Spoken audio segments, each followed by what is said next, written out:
Anda sustu dodaqlarda, dilə gəldi tüfəklər. Mənim atam uzaqlarda, cəbhələrdə bir əskər, cəbhələrdə bir əskər. Anamızın laylaları nənnilərdə pozuldu. Arzuladıq ilk baharı, İstəyimiz yaz oldu, İstəyimiz yaz oldu.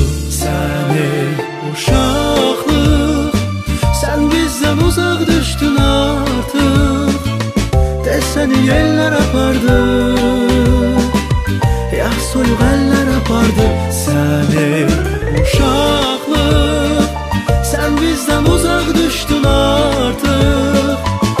Səni yellər apardı, ya soyuq əllər apardı. Görmədik biz gül dəstəsi, görmədik biz oyuncaq. Ata səsi, ana səsi eşitmədik doyunca, eşitmədik doyunca. Öz qoynuna aldı bizi bu buruqlar şəhəri. Yarı böldük tikəmizi, gözlədik al səhəri, gözlədik al səhəri. Səni uşaqlıq, sən bizdən uzaq düşdün artıq. Səni yellər apardı, ya soyuq əllər apardı. Səni uşaqlıq, sən bizdən uzaq düşdün artıq. Səni yellər apardı, ya soyuq əllər apardı.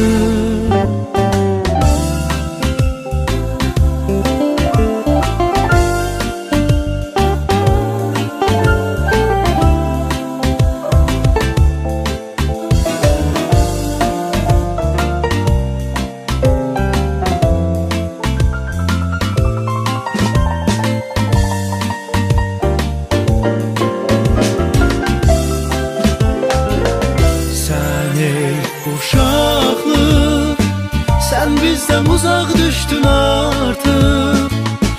Səni yellər apardı, ya soyuq əllər apardı. Səni uşaqlıq, sən bizdən uzaq düşdün artıq. Səni yellər apardı, ya soyuq əllər apardı. Öz qoynuna aldı bizi bu buruqlar şəhəri. Yarı böldük tikəmizi, gözlədik al səhəri, gözlədik al səhəri, gözlədik al səhəri, gözlədik